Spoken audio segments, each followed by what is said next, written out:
اللہ الرحمن الرحیم الصلاۃ والسلام علیک یا رسول اللہ الصلاۃ والسلام علیک یا نبی اللہ الصلاۃ والسلام علیک یا حبیب اللہ وعلی آلک و اصحابک یا نور اللہ صلی اللہ تعالی علیہ وسلم۔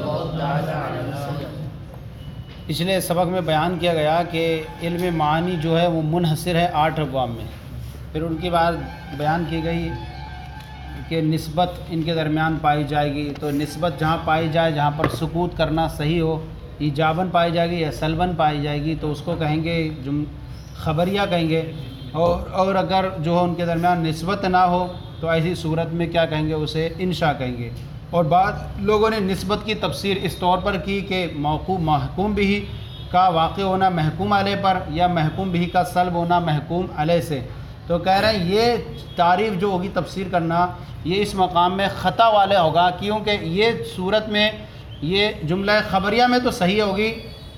لیکن جو ہے جملہ انشائیہ میں شامل نہیں ہوگی۔ اس لیے کلام خبری میں تو صحیح ہوگا لیکن کلام انشائی میں نہیں ہوگا، کیونکہ وہاں پر نسبت نہیں ہوتی ہے۔ لِأَنَّهُ لَا يَشْمُلُ النِّسْبَةُ فِي الْإِيقَاعِ الْإِنشَائی، اس لیے کہ وہ نسبت جو ہے کلام انشائی میں نہیں ہوتی ہے۔ فَلَا يَصِحُ التَّقْسِيمُ، تو پھر یہ تقسیم کاری اس طرح سے درست نہیں ہوگی۔ فَالْكَلَامُ إِنْ كَانَ لِلنِّسْبَةِ خَارِجٌ، تو کلام اگر اس کی نسبت کے لیے کوئی خارج ہے، ایسا خارج تطابقہ کہ وہ نسبت اس خارج کے مطابق ہوگی، او لا تطابقہ، یا وہ نسبت اس خارج کے مطابق نہیں ہوگی، فَهُوَ خَبْرٌ، تو وہ خبر ہے، وَإِلَّا فَإِنشَاء، ورنہ وہ کیا ہے، انشاء ہے۔ ان کانا لنسبتی خارج، اگر اس نسبت کے لیے کوئی خارج ہے، فی احدی الازمنۃ الثلاثہ، تینوں زمانوں میں سے کسی ایک زمانے میں، اے یکون بین الطرفین فی الخارج نسبت ثبوتیہ و سلبیہ، کہ اس طور پر کہ طرفین کے درمیان خارج میں کوئی نسبت ثبوتیہ ہوگی یا سلبیہ ہوگی، اس طور پر کہ وہ تطابق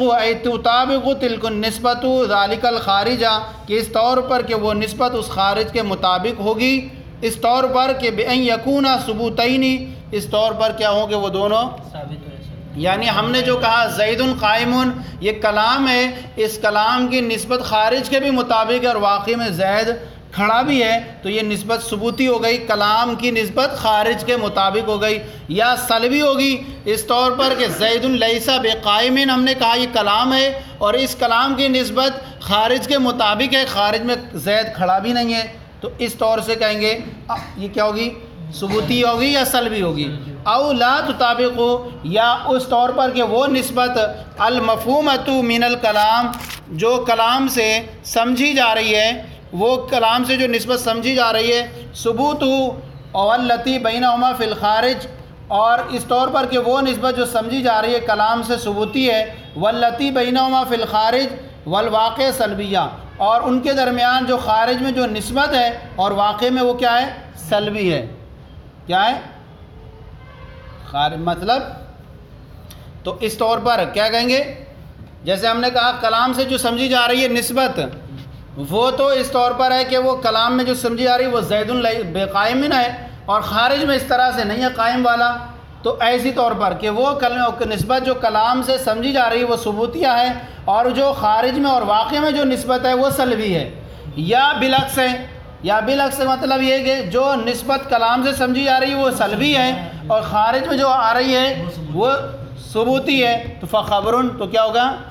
اس طرح سے ہم دیکھیں تو 4 قسمیں بن جائیں گی، 4 قسمیں بن جائیں گی، یا تو دونوں ثبوتی ہوں یا دونوں سلبی ہوں، یا ایک طرف کلام میں جو ثبوتی نسبت ہو خارج میں جو ہو سلبی ہو، یا کلام میں سلبی ہو خارج میں کیا ہو،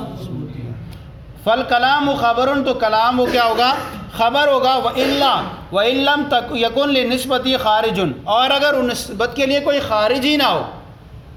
بعض لوگوں نے اس میں یہ کہا کہ خارج تو ہوتا ہے، اس میں بھی انشاء میں بھی خارج ہوتا ہے، لیکن جو ہوتا ہے اس میں قصد نہیں کیا جاتا ہے،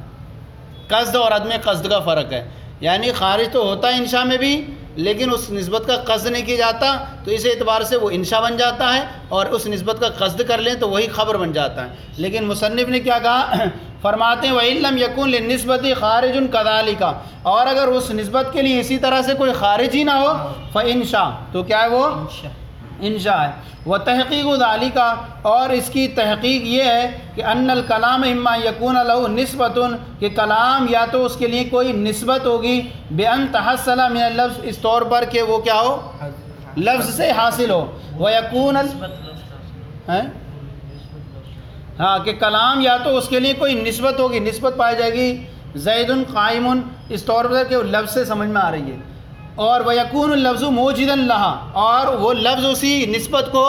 ایجاد کرنے والا ہو، من غیر قصد، بغیر قصد و ارادہ کے، الی کونی دالن، اس طور پر قصد و ارادہ کے یا بغیر کہ وہ دلالت کرنے والا ہو، علی نسبت حاصلۃ فی الواقع، کہ اس نسبت پر دلالت کرنے والا ہو جو دو شے کے درمیان واقع میں حاصل ہونے والی نسبت پر دلالت کرنے والا ہو، فہو الانشاء۔ دیکھیں یہاں فرق ہو گیا کہ کیا کہا، تحقیق شارح یہ فرما رہے ہیں کہ بعض لوگوں نے تو یہ کہا کہ نسبت ہوتی نہیں ہے انشاء میں، لیکن کیا فرما رہے ہیں، تحقیق یہ ہے کہ کلام یا تو اس کے لیے نسبت ہو اس طور پر کہ جو لفظ سے حاصل ہو، اور لفظ ہی اس کو ایجاد کرنے والا ہو، من غیر قصد، بغیر قصد و ارادہ کے اس بات کا کہ وہ دلالت کرنے والی ہو اس نسبت پر جو حاصل ہے دو شیوں کے درمیان، وہو الانشاء، اور وہ انشاء ہے، یا اس کی نسبت کے لیے، یا ان یکونا نسبتو، یا اس کی نسبت ایسے ہو یقصدو، کہ اس کے لیے قصد کیا جائے، ان لہا نسبت خارجیہ، کہ اس کے لیے نسبت خارجیہ ہے، جو نسبت خارجیہ اس کے مطابق ہے یا مطابق نہیں ہوگی، فهو الخبر، تو وہ خبر۔ تو یہاں انہوں نے تحقیق میں کیا فرق بیان کیا، فرق یہ بیان کیا کہ ہے تو دونوں کے اندر نسبت، لیکن فرق کیا ہے، قصد اور عدم قصد کا فرق ہے، یعنی انشاء میں بھی نسبت ہوتی ہے، وہاں قصد نہیں کیا جاتا کہ اس نسبت کے مطابق ہونے یا مطابق نہ ہونے کا، اور خبر میں کیا جاتا ہے، قصد کیا جاتا ہے۔ تو اس طور پر کہ اس لیے کہ وہ نسبت جو سمجھی جا رہی ہے کلام سے وہ حاصل ہے ذہن میں، لا بد ان تکون بین الشیئین ومع قطع النظر عن الذہن، اس لیے کہ وہ نسبت جو سمجھی جا رہی ہے کلام سے جو حاصل ہے ذہن میں، تو ضروری ہے کہ اب دو شے کے درمیان، ضروری ہے کہ وہ دو شے کے درمیان ہو، اور ساتھ ہی ساتھ ذہن سے قطع نظر کرتے ہوئے ضروری کیا ہے، ان یکون بین ہذین الشیئین فی الواقع نسبت ثبوتیہ، اس طور پر کہ ان دو شیوں کے درمیان واقع میں وہ نسبت ثبوتیہ ہو، اس طور پر ھذا ذاکا، کہ یہ ہے تو یہ ہے، کیا مطلب کہیں گے، ھذا زید یہ ہے تو اب یہ خارج میں بھی ایسے ہی ہے، ھذا ذاکا یعنی یہ ہے، یہ موضوع اور محمول ہو گیا، ھذا موضوع اور ذاکا محمول بن گیا، ھذا زید یہ زید ہے اور واقعی میں ویسے، یا سلبیہ ہو بأن لا یکون ھذا ذاکا، اس طور پر کہ وہ اس طرح سے نہیں ہے، جیسے ہم کہہ رہے ہیں الا ترا کا، کیا آپ نہیں دیکھ کے، ان اذا قلتا، جیسا کہ آپ نے یہ کہا کہ زید قائم، زید قائم ہے، فإن نسبت القیام، تو آپ کے لیے قیام کی نسبت حاصل ہوئی آپ کو، لزید زید کے لیے قطعی طور پر، سواء قلنا ان النسبت من امور الخارجیہ، چاہے آپ اس بات کا، چاہے خواہ آپ یہ کہیں کہ وہ نسبت امور خارجیہ میں سے ہے، او لیست منہا، یا امور خارجیہ میں سے نہیں ہے، وہذا معنی وجود النسبت الخارجیہ، اور یہی جو ہے نسبت خارجیہ کے وجود کا معنی ہے۔ تو اب یہاں پر ایک تو انہوں نے یہ بیان کیا متن کے اندر، متن کے اگر ہم دیکھیں تو انہوں نے یہ کہا تھا کہ اگر اس نسبت کے لیے کوئی خارج ہو یا خارج نہ، اگر اس نسبت کے لیے کوئی خارج ہو جو اس نسبت اس کے مطابق ہوگی خارج کی، یا مطابق نہیں ہوگی، اگر مطابق ہو تو وہ کیا کہیں، خبر کہیں گے، اور اگر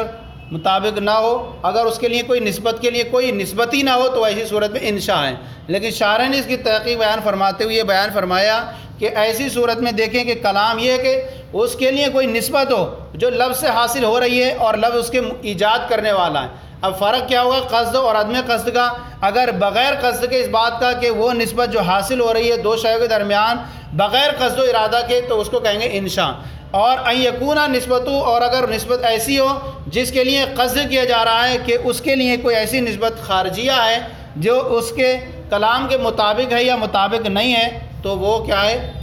خبر ہے۔ چلیں مزید یہاں پر لأن نسبت المفہومہ سے کل کو پھر اور بیان کریں گے اس کو.